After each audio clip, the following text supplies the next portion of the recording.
The issue or the topic is the challenges of ex-offenders re-entering free world or free society. And of course, we have to talk about these challenges. The founder of the Hands of God Christian Ministry, Reverend Pastor KWalker. And of course, Reverend Walker, let me again give you an opportunity to talk about some of the other challenges. I think you've identified the inability of individuals being incarcerated when they leave the system to have some kind of adequate identification. So let's talk about whatever else you have to say in reference to that as well as other challenges. Okay, well, here's what it leads to. Here's where the frustration really comes in. A guy comes out of the prison system. He doesn't have any identification. Okay, now chances are you don't have any clothing or anything like that. Now, places like Salvation Army and some other places may give you a clothing voucher.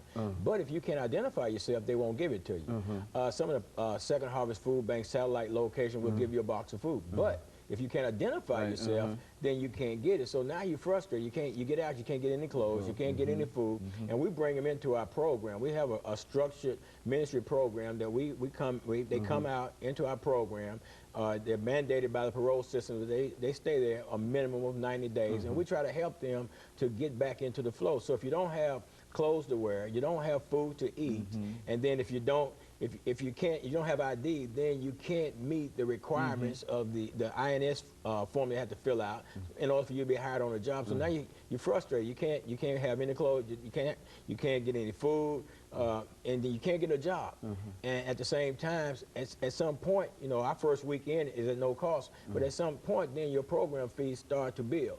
Now you're in a situation where I got to try to get my identification, then I've got to get a job, then I got to wait to get paid. Now I got the frustration of knowing I've got a debt already on me when I get out. So now I'm frustrated.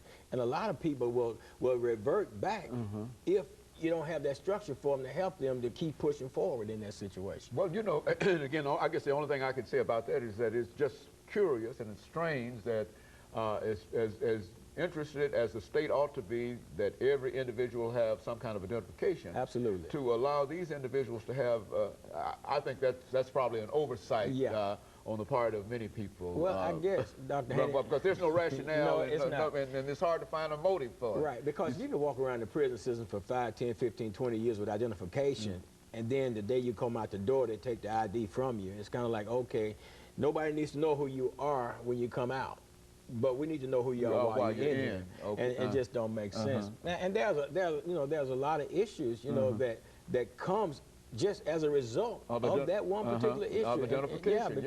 And you know, I deal with these guys all the time, and they come into our program, and you want to try to help them get on their feet. You want to get them involved in some program, help them restructure their life. And people need to understand that people go in the prison system. Now, everybody that goes in and comes out, they have not had any part of anything taking place in their life in terms of becoming a better person or being rehabilitated, I should say.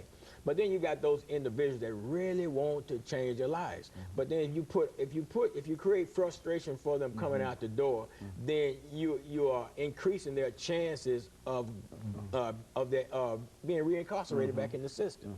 And another thing, Dr. Haney, I hate to switch gears, but it's another thing that's on me, and that is the parole system that's in place now, and some of the criteria that they use to determine whether or not an individual will be paroled back into society.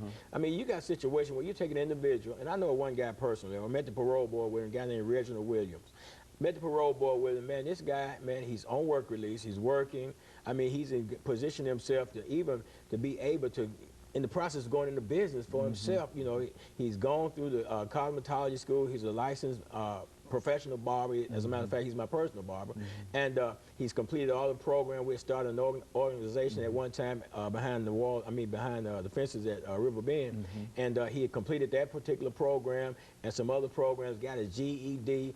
And when he goes to parole board, the hearing officer recommends him for parole, but when he gets his votes back, then they put him off for another 2 years. And that's ridiculous. I mean, what is it that you want a person to do before you let him out? And the reason for that was seriousness of the offense. Now, Dr. Haney, here it is, 10, 11, 12 years has passed since the offense occurred. Now, of course, the offense was serious enough to get him incarcerated, and I don't care 20, 30, 40, 50 years from now, it's going to still be serious. Same serious offense. So, what's the rationale behind that? You know, the person is definitely somebody that's ready for society, has proven himself ready for society, but yet we're not allowing them to come back into society. And the signal needs to be changed. You know, we take the individual, we follow them from the crime scene through the courtroom scene, all the way through to the gates of the prison system, and then from there we drop them off. Nobody is interested in the individual that gets in the system, develops themselves while in the system, has made a determination to be someone other than they were when they went in. Nobody cares about that individual. We happen to care. You know, I know, Dr. Haney, I've been there myself. I spent time in the prison system. I spent 17 years a drug addict in my life. And I know how it is to face all these different challenges and frustrations in life. People don't realize when you're incarcerated, you don't have the luxury that, and it's a luxury. You don't have the luxury of walking up and down the aisles of Kroger and shopping.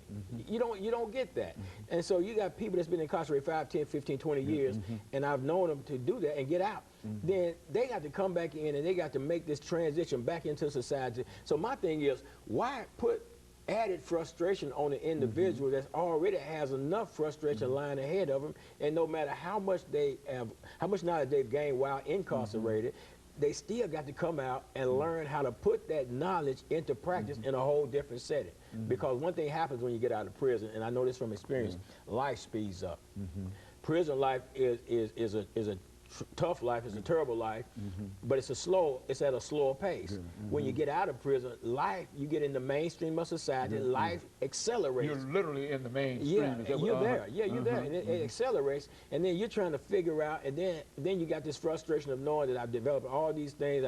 I got these job skills, I've got this commercial cleaning certificates, and all these things. I've learned some computer stuff, but when I go out to get the job, I finally do get to the table and I sit down at the interview, and then they tell me, well, you know, you got all the qualifications, you're a great guy, I love your personality, I believe you will be good for the company, but our policy won't allow us to hire you because you're an ex-offender. I mean, who gives these people the chances? You know, and I can say we because I'm one of those people that has been incarcerated, that is an ex-offender, you know, and I'm proof positive that we do change.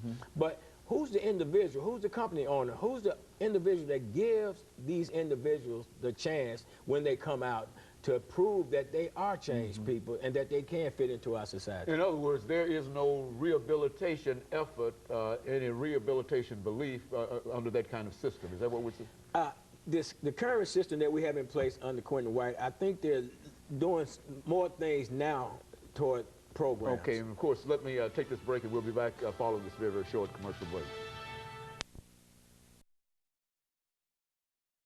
We're talking to Pastor Kevin.